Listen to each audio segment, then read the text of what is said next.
What's up, friends? We are talking about eggs today. I love eggs from my head down to my legs. You're welcome. I hope you turn that up loud. And I also hope you sing that to your children or your nieces or your nephews. Every time you make eggs, I sing it to my kids. They get super annoyed, but I do it anyways. We're going to be talking about eggs today. Are they even good for you? My top 3 egg hacks. And I gotta tell you guys, I love eggs. If you didn't notice by my song, from everything from huevos rancheros to burritos and baking, I have so many uses for eggs. And I love that they are delicious, but they're also excellent. I'm going to be corny this whole time, guys. They're an excellent protein source with high bioavailability, meaning the protein that's in eggs is really available to the body to be turned into muscle, making us strong. My love and appreciation for eggs, honestly, it really intensified when we raised chickens. So my husband got this bee in his bonnet randomly one day and was like, I want chickens. And his whole thing was I want to teach our boys more about where food comes from. And, I was so on board with this. So I'm like, let's do it. We sent the kids to my parents for a weekend and we built a chicken coop and put them in the back corner of our yard. And voila, we had chickens. We bought Chickadee, Blackie, and Nugget were the 3 names of our first chickens. Sadly, Nugget did become a nugget to our ferocious German Shepherd. That was a lesson learned. And we learned a lot through this. We learned that owls can find chickens and get into their coop and also get them. And we also learned that they have a big heart. Listen to this. So we had an owl attack, and this was after the first 3. We'd bought a couple other sisters, and one of the owls took one of the sisters. Well, the other one, totally fine, not a scratch on her body, but it was devastated. She was heartbroken. And she stopped eating. We kept checking her. We're like, she's okay. Nothing's physically wrong. My husband, he loved these chickies like his children. He would go out every morning with his coffee, feed the chickies. He was so cute. But he'd go check on this sister, and she just got sick. And one day he goes out there and he cuddles her, holds her, and she died in his arms. How sad is that? Nature is just beautiful, and nature is metal, and it's just, we learned a lot. But I will say that having chickens really increased my appreciation for eggs and their flavor and, the work that goes behind putting those little eggies on your plate. Yeah, it was just a really cool experience. We don't have chickens anymore. We moved to a new house, and getting chickens back in this house is actually on my bucket list for 2022. So more to come on that. I love eggs. I loved having them. But what's the story with them? Are they good for us? How do they impact our gut health? What the heck is the American Heart Association saying about them? Because they keep changing their mind. So we're going to dive into all of that for you ladies today. Most importantly, I'm excited to share my top 3 egg hacks, because there are some ways to make them, they're already healthy, but ways to make them even healthier and tailor them to your needs. So I'm going to talk about those today. Really tactical stuff today, guys. Get notes out. Get ready to jazz up your eggs. Before we dive in, I've got a question from a listener. Guys, this is something that is newer on my website, but I want to know what you want to know. So go over jessbrownrd.com, click on podcast. There is an orange button on there that says Ask Jess. You guys can record it straight from your phone. You can say your name. You cannot say your name. I don't really care how you want to throw it out there, but I want to know what you want to know. So I've got a question from a listener for today that I'm going to pull up on here and give it a shout out before we dive in. So let's see what the question of the day is. Hey Jess, I wanted to ask you what your tips are of being a mom of 2 little girls, making sure that they have positivity towards food, body image, and raising them the best way possible with that mindset. I myself have had issues, so I wanted to do the best for them.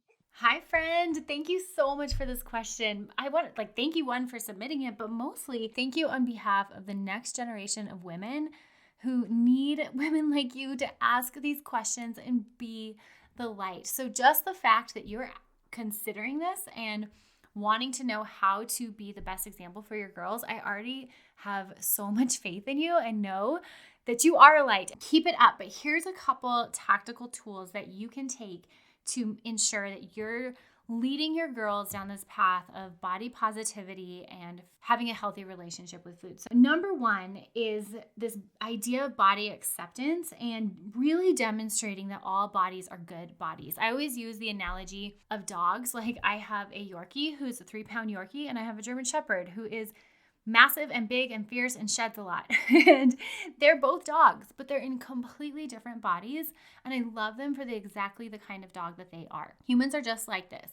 Humans come in all different shapes and sizes, different skin colors, different hair types. I mean, we're all so uniquely made. We love them, all shapes and sizes for who they are. So introducing terms like all bodies are good bodies, ensuring that you don't have a scale in your house that you're using in irresponsible ways or in ways that would create an obsession with the scale. Complimenting, this is a big one, complimenting your girls on their actions and their characteristics before you compliment on how they look. And this is hard because we are trained when a little girl walks up to look at what she's wearing and go, oh, you look so pretty. And guys, I do it too.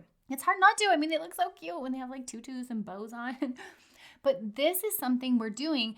We're instilling this idea that how they look is the most important thing when they walk into a room. So complimenting them just maybe first on something else. Like, gosh, your smile is contagious and it makes me feel good.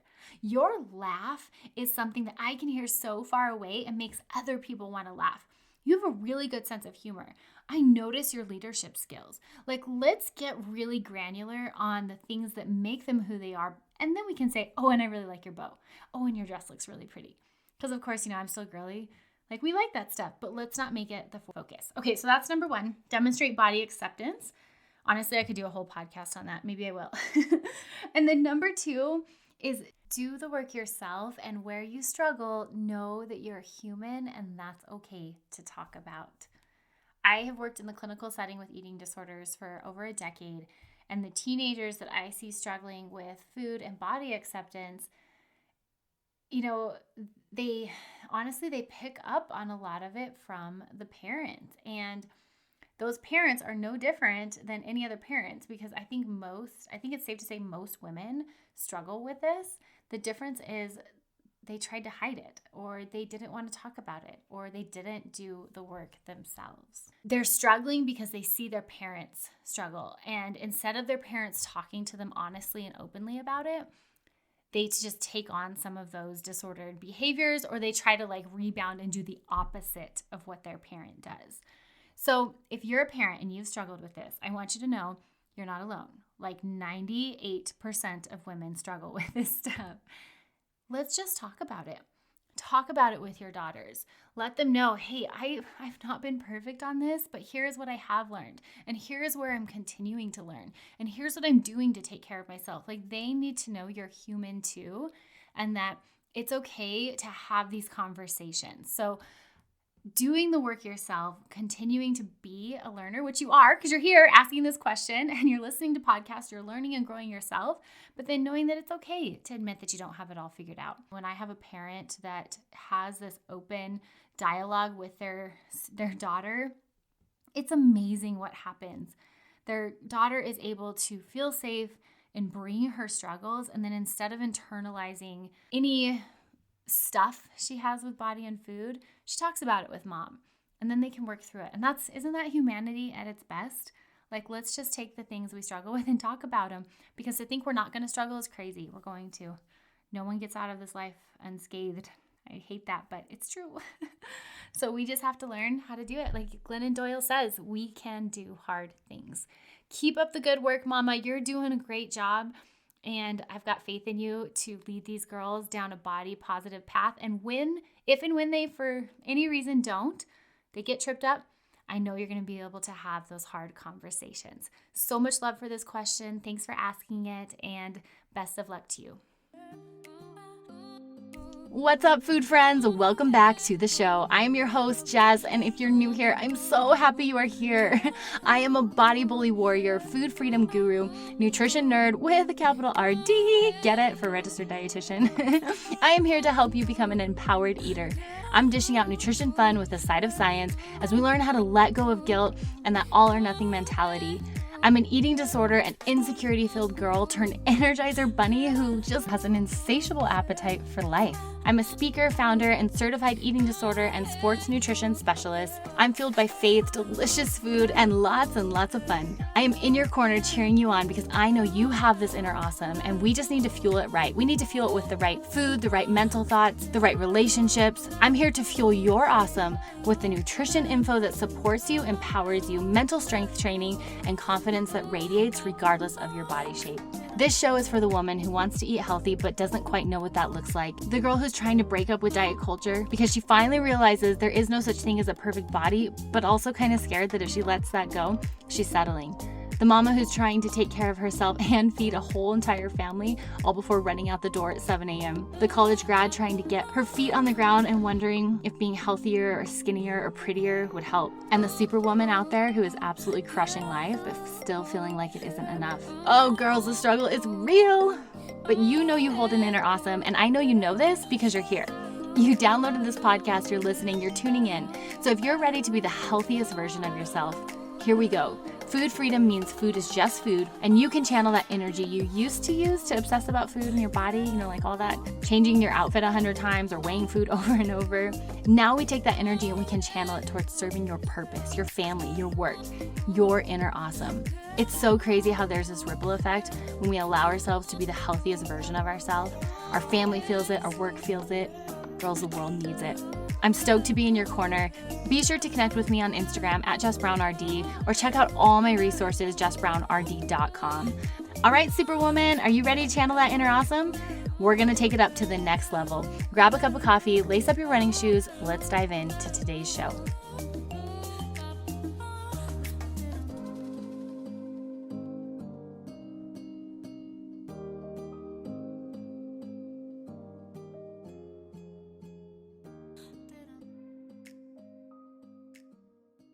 Right, let's talk about some eggs. So first things first, what is the story? Are they good for me? Are they not?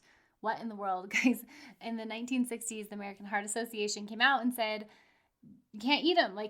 Don't have more than, I think it was 2 per week. And there's been a lot of changes since then. So let's get down to the details here. First things first, eggs are an efficient and rich source of proteins and vitamins. Guys, they're packed with protein. They've got about 6 grams of protein per large egg. Most of that is going to be in the egg white. And then they're loaded with micronutrition. Vitamin D, one of my faves, because y'all know I love me some vitamin D. It's linked to so much of our overall health, our hormone balance, our immune system strength, and lots of us are coming up low on vitamin D. Sidebar, if you haven't had your vitamin D checked, get your vitamin D checked. I was low last year, I think, or 2 years ago. My husband was low, so it happens to a lot of people. Most clients that come see me are low, and we got to correct it. And vitamin D is in eggs. See, I get sidetracked so fast. Going back to eggs. It's packed with vitamin D. It's also got something called choline in it, which is going to be something that helps with metabolism and liver function. It's also super important for brain development, specifically fetal brain development. So all you pregnant mamas out there, eggs are your besties. Egg yolks are also good for the eyes. They have a significant source of lutein, which can be found to reduce the risk of cataracts and muscular degeneration. I don't want that. I mean, that is the leading cause of blindness in people who are 55 or older, and eggs can be helpful in preventing that. Now, on the other side, egg yolks are also known for their cholesterol. So we've got the egg that's loaded with nutrition, but the yolks, that's where we start to get a little gray when it comes to eggs. Typically, a large egg contains about 186 milligrams of cholesterol, which is more than half the amount that's recommended or was previously recommended for daily consumption, according to the USDA. This was actually updated in 2015 because there was a lack of scientific evidence to support that adding dietary cholesterol directly increased serum cholesterol.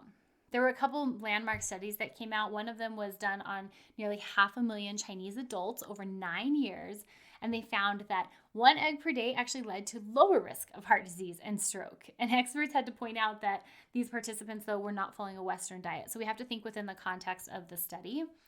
Another study that was published last year, This was in the American Journal of Clinical Nutrition. They found that eating at least 12 eggs a week for 3 months did not increase cardiovascular risk for people with type 2 diabetes and prediabetes. So these are folks who are at higher risk, and having them that frequently did not increase their risk. So it was studies like this that actually led to the USDA adjusting their overall recommendations and taking eggs off the official, quote, bad list. Y'all know I don't believe in good or bad lists, but apparently the USDA does sometimes. And they really pinned eggs as something that was not recommended on a regular basis, but they've changed that. And a lot of it had to do with the lack of individuality that was associated with that general recommendation that eggs are bad for you, which is, again, why I don't believe in good or bad food lists, because usually it's individualized. So, for example, it's speculated that there is a genetic predisposition to responding to dietary cholesterol. It's estimated that as few as 7% are responders to dietary cholesterol, meaning that when they eat dietary cholesterol, it actually increases their overall health and cardiovascular risk. So in other words, some people can eat cholesterol and have no response, while others can eat an egg just here and then, and they can show elevated total cholesterol or markers of risk. So this, of course, has to be evaluated in the context of your genetics, your background, your family history, and then your overall diet. So, for example, if someone's eating eggs daily alongside fruit and veggies and they exercise on a regular basis, the body's going to react differently to those eggs and that cholesterol as opposed to someone who's eating eggs daily in a burrito with bacon and a sugar-sweetened latte. So we got to look at it in like big picture overall context and think of how that applies to you.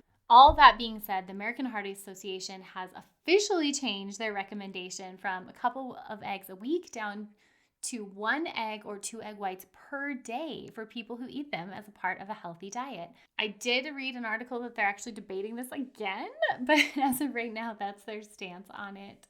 And I think with you, here's what we need to know. Like, first things first, know your own risk. So this means talking to your doctor or your dietitian, getting your lipid profile, your cholesterol tested, knowing and understanding your family history. Like if you have parents who have a history of high cholesterol heart disease, this is something that you need to be aware of and paying attention to.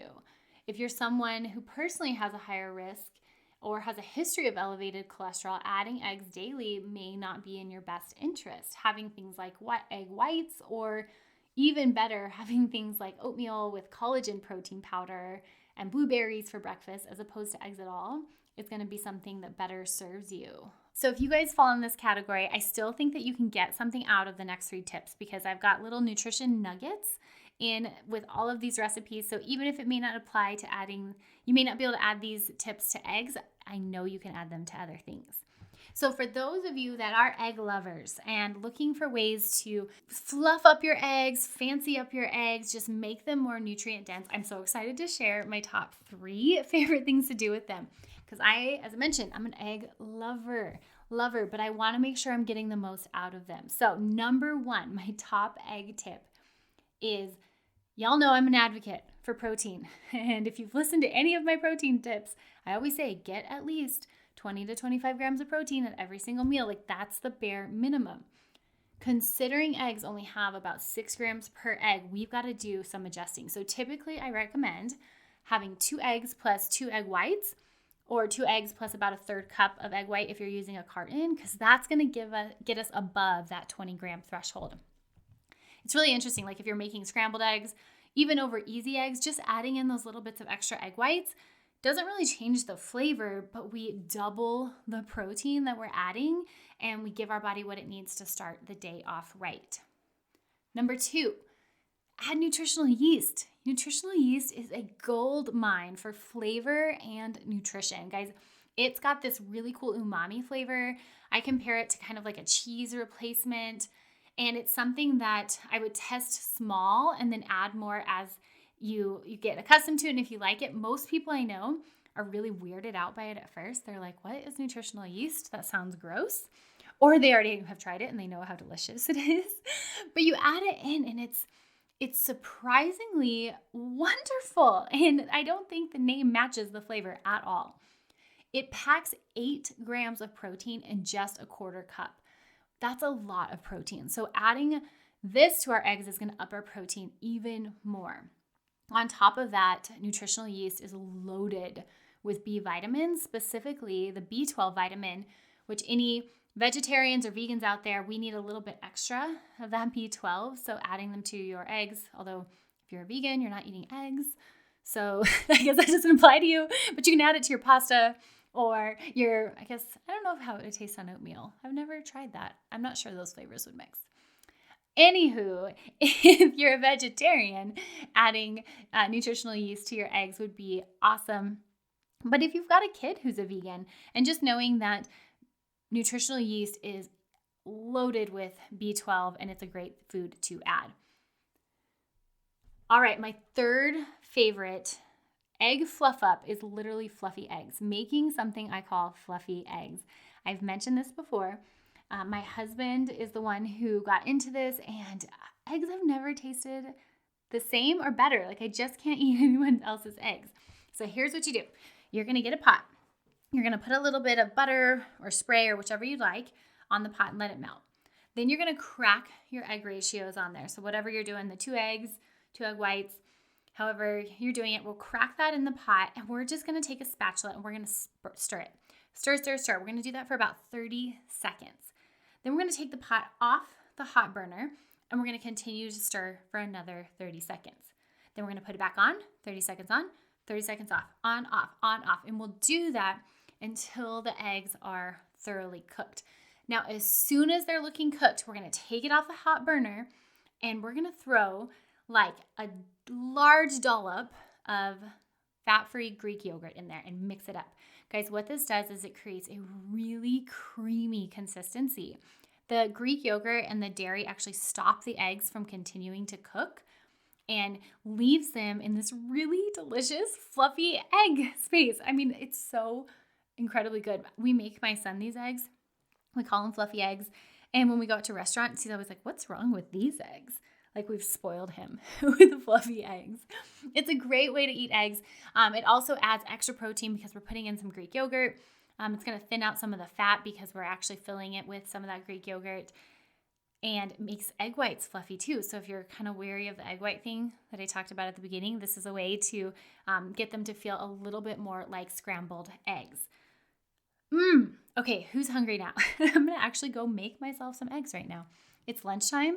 But I had like a quicker breakfast this morning. So, breakfast for dinner is a thing. I'm going to have breakfast for lunch. So I hope y'all try out some of these egg tips. I wish you all the most excellent breakfast in the near future. And I cannot wait to talk to you guys next time. Hope you have a wonderful day. Cheers and happy eating.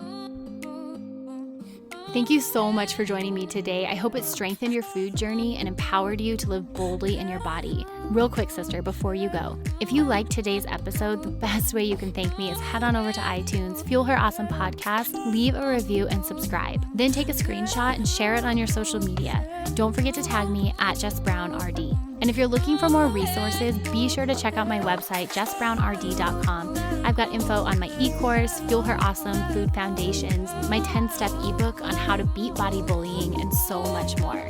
I cannot wait to chat with you babes again. Until next time, cheers and happy eating.